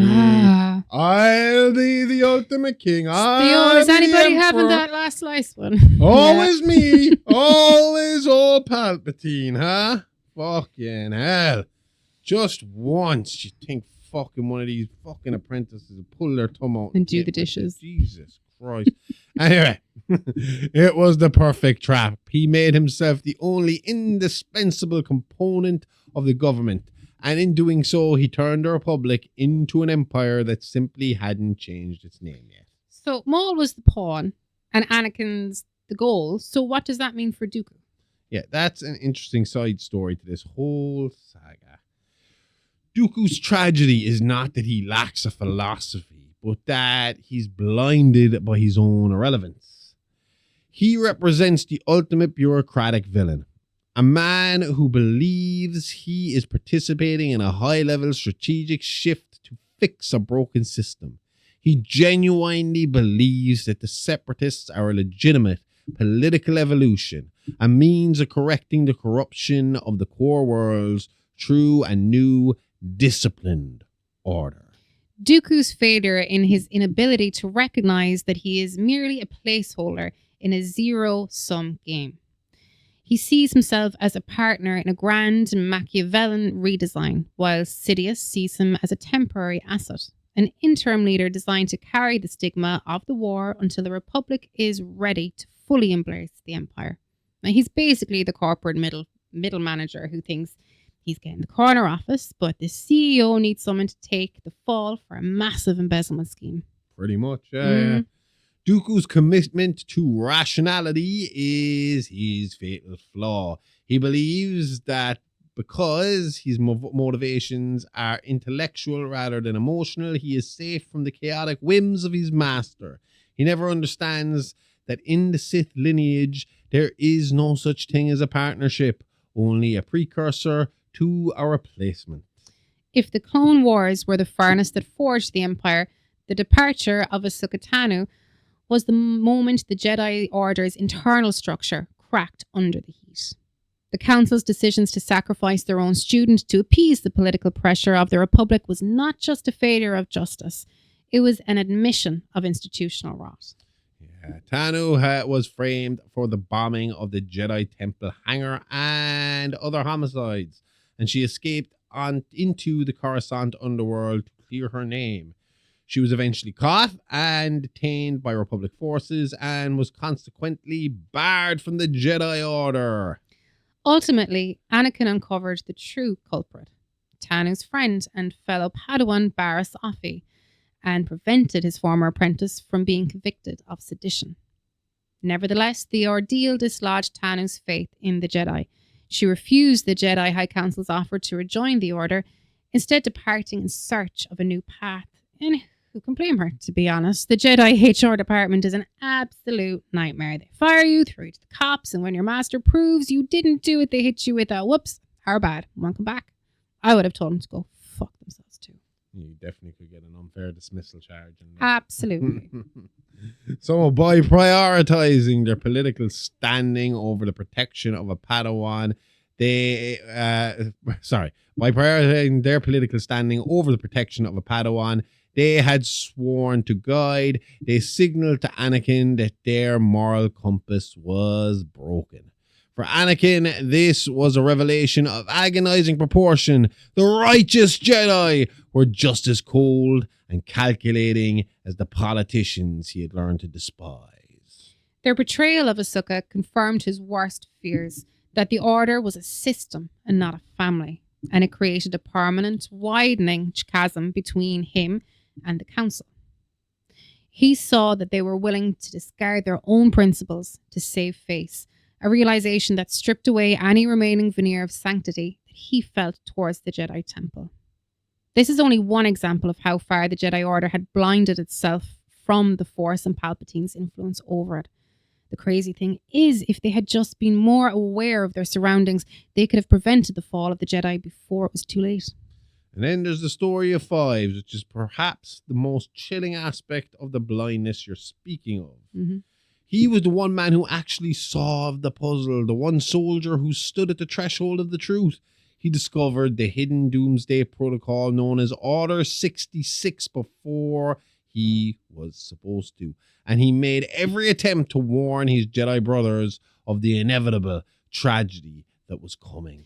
He's basically the one guy in the horror movie who actually turns on the lights, points to the closet and says, "Hey guys, the killer's right in here." And everybody just calls him a paranoid crackhead. You're seeing things. There's nothing in there. Ah! Anyway, yet his failure to be heard was the ultimate testament to Palpatine's mastery. Sidious had not just built an army, he had built a reality where the truth was no longer a matter of evidence, but a matter of perception.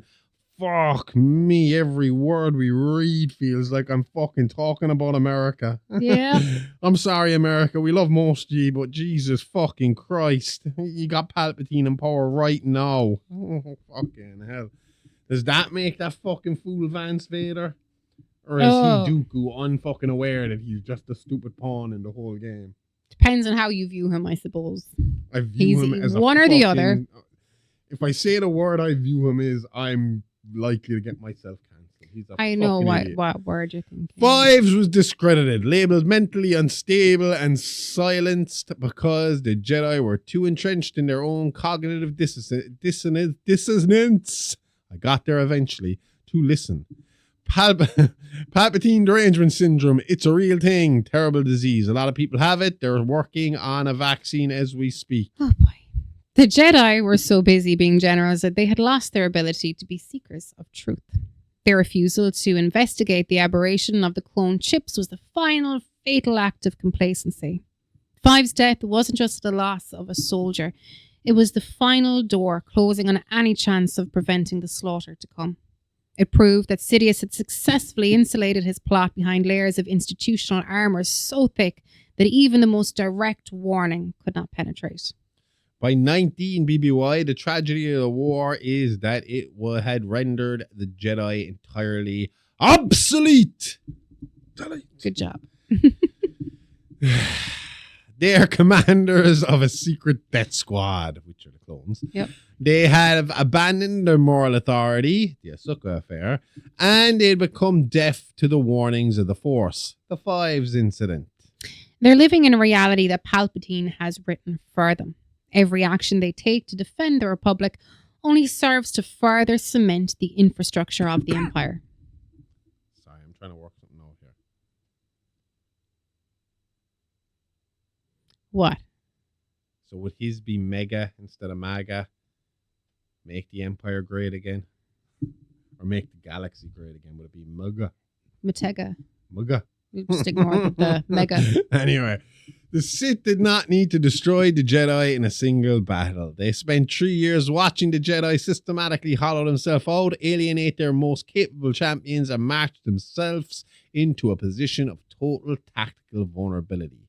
The stage is set for the final act, not a war between the light and the dark, but the quiet, inevitable execution of a plan that has been in motion for 1,000 years. By 19 BBY, the Clone Wars had stripped away every illusion of the Republic's former glory. It's a mistake to view this conflict through the lens of traditional warfare, territory won or lost, planets besieged, or trade routes secured. This was never a war about geography. It was a war of systemic demolition.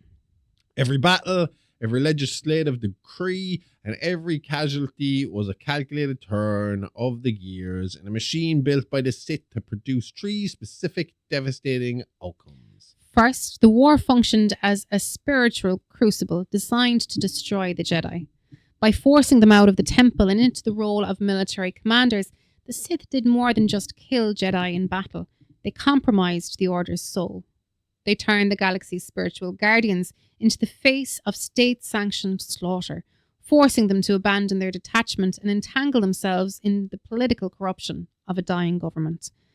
When the end finally came, the Jedi were already shells of their former selves, exhausted, compromised, and spiritually hollowed out. And there's the second thing. The war served as the ultimate instrument of political centralization. Every crisis, each manufactured by the hand of Sidious, was used as leverage to consolidate authority into the hands of the Chancellor. The Senate did not lose its power in a coup. They surrendered it in a panic, eagerly handing over the mechanisms of democracy to the very man who was engineering their demise. By 19 BBY, the Republic had effectively ceased to exist, replaced by a de facto autocracy that was only waiting for the final legal pretense to reveal its true imperial form. Finally, and most tragically, the war functioned as a corrosive agent for Anakin Skywalker's soul. The Jedi's refusal to guide his humanity, paired with the relentless trauma of their front lines, forced Anakin into a state of perpetual emotional collapse. He was a man who found purpose only in war, and whose capacity for love was systematically weaponized against him. By isolating him from the Order, denying him a healthy outlet for his trauma, and surrounding him with the very attachments he was terrified to lose, the Sith ensured he would be broken at the exact moment his strength was most required. As 19 BBY dawns, the machine has finished its work. The Jedi are spiritually defeated. The Republic is politically dismantled, and the Chosen One is emotionally shattered. The Sith plan is no longer a theory, it is a reality of the galaxy. All that remains is the final, inevitable strike to consolidate the power that has already been won. By 19 BBY, the galaxy was suffering from collective psychological attrition. After 3 years of relentless conflict, the citizenry had moved past the stage of political debate into a state of survival-driven passivity. This is the precise atmosphere Sidious required, a populace so weary of uncertainty that they would make the mistake of tightening a noose for the arrival of a stable anchor. It's the galactic equivalent of staying in a toxic relationship because you're just too exhausted to pack your fucking bag. Yeah, he locks me in the basement, but at least I don't have to pay rent anymore. All my meals are served to me. The kidnapping of the Chancellor by Count Dooku was not a tactical operation. It was a piece of high-stakes theatre. It served as the final, desperate act of a war that had been scripted to reach this exact crescendo. For Anakin Skywalker, it was a test of his moral elasticity. By placing him in a scenario where he was forced to choose between the Jedi Code and the necessity of Palpatine's survival, Sidious was successfully moving Anakin from the grey area of his past failures into a black and white domain of his own future. After a brief battle with Dooku, Obi-Wan was incapacitated, leaving Anakin and Dooku alone to fight it out. Neither were aware that they were essentially auditioning for the part of apprentice for Darth Sidious. It was the most fucked up job interview in the earth, in the universe. We have one executive opening, and the severance package is getting your head chopped off with laser swords. Let's see who wants it more. Sounds like you're fucking auditioning for fucking Heath Ledger's The Joker. I got Yeah. one part. Okay. When Anakin won and beheaded the defenseless Count Dooku at Palpatine's command, he crossed a threshold from which there was no return. So the dude that killed Charlie Kirk, he's going to be Darth Vader in real life. I get you. In our galaxy. In our galaxy. Okay. So, Who's yeah, breaking them out? Huh? Who's breaking them out? Trump. The execution was the physical enactment of his transition. He ceased to be a Jedi who struggled with the darker impulses and became a weapon who acted upon them. Palpatine's immediate validation, it was necessary, is the cornerstone of the dark side seduction. He didn't ask Anakin to be a villain. He asked him to be a realist. He convinced the Chosen One that Jedi's constraints were actually a form of weakness, and that true power was the ability to do what was required to secure the future.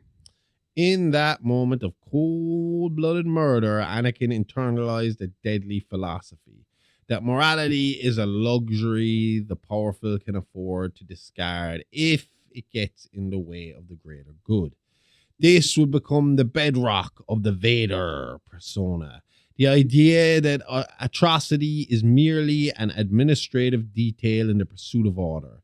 Genocide? No, we call it a proactive synergy strategy. Palpatine literally turns Anakin into the galaxy's deadliest middle manager.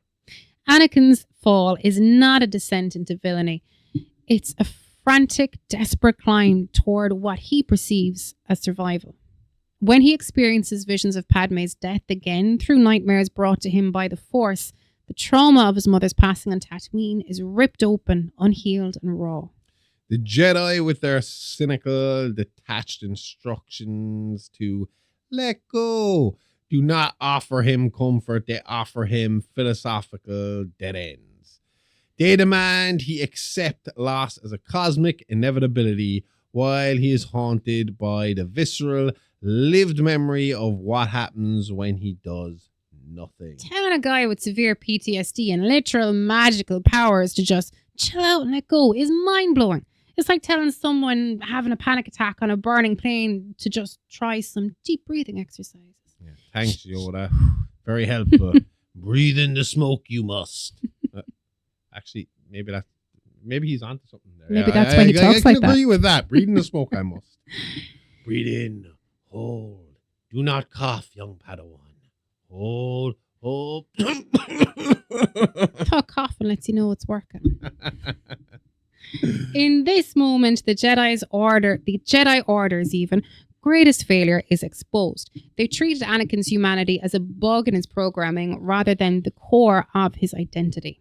By denying him the space to grieve, to be terrified, and to be human, they left him utterly defenseless against the only person who actually acknowledged his pain. The arrogant, stubborn view of the Jedi just kept leading Anakin back into the waiting arms of Palpatine.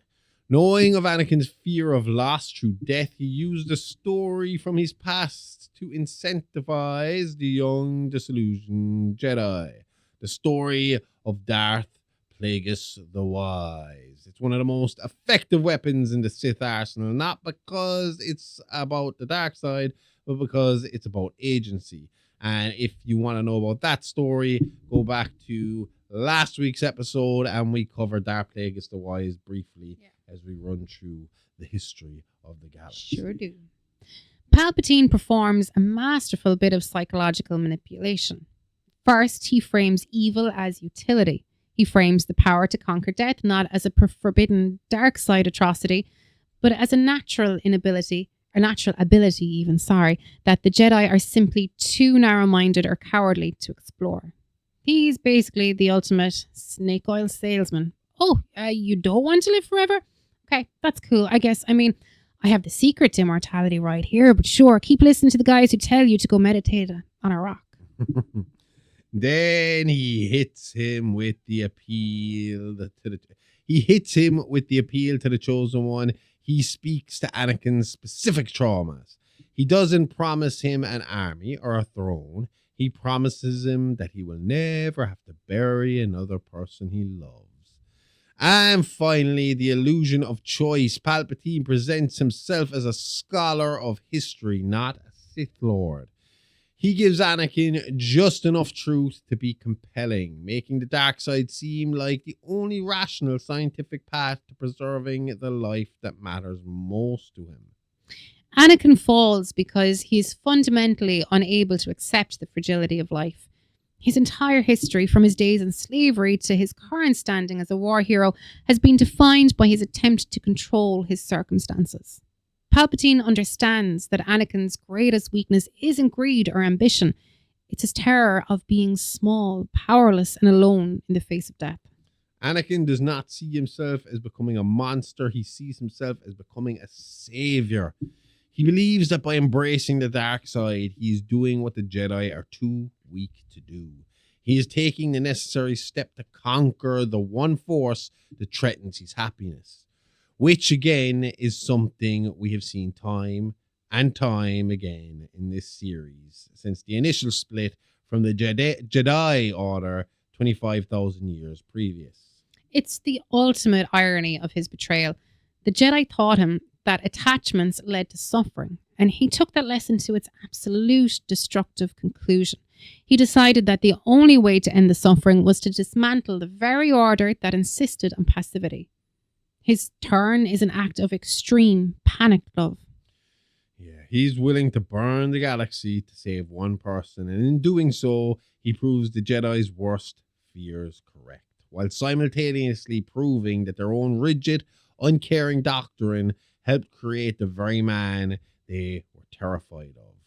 He isn't choosing evil, he's choosing the only path that offers him the illusion of control over his own heart. The Jedi Council's treatment of Anakin in the final days is a masterclass in bureaucratic self-sabotage.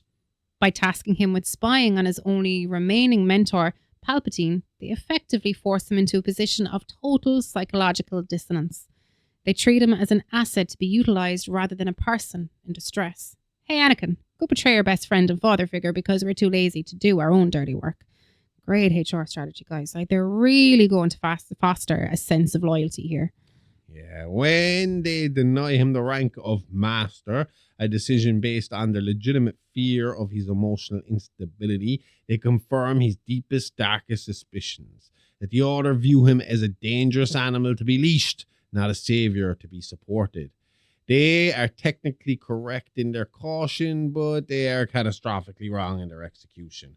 By being distant, dismissive, and cold at the very moment he is most vulnerable, they hand Palpatine the ultimate victory. The Sith Lord has meticulously positioned himself as the only entity in the galaxy who listens to Anakin. He provides the paternal validation and emotional availability that the Jedi have long abandoned in favor of rigid doctrine. Anakin doesn't choose the dark side because he hates the light. He chooses it because the light has become a cold, judgmental void. Yeah, when Palpatine drops the mask and reveals himself as a Sith Lord, Anakin's hesitation is the most important detail in this entire saga. It proves he isn't a mindless pawn. He is a man caught between two failed masters. His decision to report Palpatine to the Council is his final attempt to uphold his oath, his final grasp at the life he thought he wanted. But the Jedi, led by Mace Windu, arrive at the exact same arrogance that started the war. They don't arrive as healers, they arrive as executioners. The duel between Mace Windu and Sidious is the true duel of fates. When Windu gains the upper hand, he's not just defeating a Sith, he's defeating the entire machine that has been grinding the galaxy for dust for 13 years. And for a fleeting, miraculous moment, the trap breaks. The cycle of war and manipulation is about to snap shut.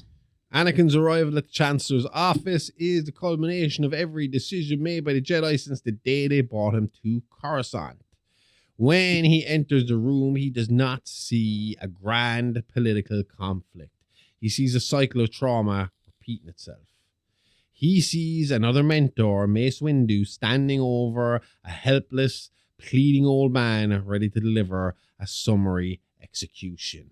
To Anakin, this isn't justice. It's the exact same dynamic he saw on Tatooine and later on the Invisible Hand with Dooku. It's the Jedi asserting their authority through destruction. And when he intervenes to stop Windu, he's not just doing it for Palpatine, he's doing it for himself. The moment Windu dies is the moment Anakin's identity as a Jedi is obliterated. He has crossed the line, not by becoming a Sith, but by acting on the desperate, panicked, and entirely human impulse to protect the one thing that offers him a future. He kills the hope of the Republic to save his own heart, never realizing that by striking down Windu, he has ensured the very tragedy he was trying to prevent. The tragedy of Anakin Skywalker is that he thought he was choosing a life raft, but he was actually holding the match that will burn the entire world to ash. The transformation of Anakin Skywalker into Darth Vader is not a sudden replacement of one personality with another. It is the final desperate act of a man attempting to outsource his consciousness. By adopting the name Darth Vader, Anakin creates a psychic partition. He essentially compartmentalizes his guilt, his trauma, and the horrific reality of what he has done into a new persona, effectively allowing the Anakin Skywalker who loved and bled to survive in a state of suspended animation. The name is a sanctuary, and it's a way to tell himself that the man who slaughtered his peers is someone else entirely. It is the precursor to the mechanical armor, a psychological barrier that allows him to function while his soul is being incinerated by his own choices. The turning of Anakin Skywalker to Darth Vader was the second to last part of the puzzle that was the plan the Sith began 1,000 years previous. The final piece will be the execution of Order 66. So while we end today with the fall of democracy and the rise of an empire, we'll return with the concluding part of this series next week, where we dig deeper into Anakin's transformation into Darth Vader, the rebellion, and explore the true meaning of the Chosen One prophecy, and see the devastation brought on by one simple command: execute Order 66. Will Anakin redeem himself, or was he simply the father of the true chosen children? Will we finally see balance in the Force? And most importantly, how did the world react to all this information when George Lucas first released it into our universe, that is? Well, tune in next week, freaks and fiends, because we're flying this bucket of balls straight into the garbage chute. Yes, and then we will be done with for a while. For a few months. Far away. We're never going to be done with this. This is going to go on forever and ever and ever and ever and ever and ever and ever until they finally bring us into the fucking Republic. And, make our world nice and peaceful and not ran by Orange Palpatine. Orange Palpatine. So, if you like that and you want to hear more about the Wars in the Stars, then check out It's Live Action tomorrow on Patreon at the Horrorverse Network, where we will be talking the sequels. I don't know. I'm kind of lost on where we're at. Say the prequels, you can't go wrong. Yeah, one of them. You can check that out at the Horrorverse Network. Subs are only $5 a month with a 7-day free trial for all new subscribers. That was accidentally turned off for a couple of weeks, but it is back on to people who subscribed and did not get that 7 days. Sorry. Apologies. Along with that, you can also get access to some of our older shows, along with mini-sodes like Mini Monsters and Real Talk with the Doctor. We're not going to say all that because we've been saying this for weeks and we keep not showing up at the show. So let's scratch that little bit right there. Until next Monday. We are coming back. We've been saying it for weeks. We're coming back with Plain Slate, and we are coming back with was first the Double Freak Show. Mm-hmm. Then it was the Friday Night Freak Show. Mm-hmm. No, sorry. Then it was the Friday Night Freak Show. Then I got sick of saying Friday, so we turned it back to the Friday Night Freak Show, and now it's the Found Freak Show. And the reason for it is because we've been trying to figure out a way to do something original, something different, something new, something that's not just your average sit down and watch this shit with us and listen to us talk about it. We're trying to do something a little different, and we're kind of hoping that we're going to do a pilot for that this week. And we're not in any rush to get it out, and I don't mean that in a sense. We want it to be good. Yeah, we're not panicking something out to you that's not going to be good. We're trying to take our time with that in particular so that we can come out with something solid. Plain Slay will be back next Monday. The only reason it's not on this Monday is because you won't get to see Buddy Rose play video games. You'll get to watch her melt in front of the camera slowly and surely. True. And then you'll hear my voice to the side slowly but surely, draining. So what do you want to talk about for the next hour, Amy? So we're going to give that a break for 1 week because we're still kicking that into overdrive. Yeah. But we still got a lot going on. Like I said, we got it to live action. We got the Horrorverse headlines. We got mini monsters. We got Real Talk. And Real Talk's going to have some fun shit coming up over the next few weeks. Yeah. We also have old episodes of Real Monsters, Playing with Bones, Celebrity Rap Sheet, Wrestling with Time. Old episodes of Mini Monsters. Yeah. All this old stuff that's still up there that you can access. And like I said, and obviously the photo drop every week. Bunny Rose's photo drop. So if you think what she has on Instagram is hot, go check out Patreon.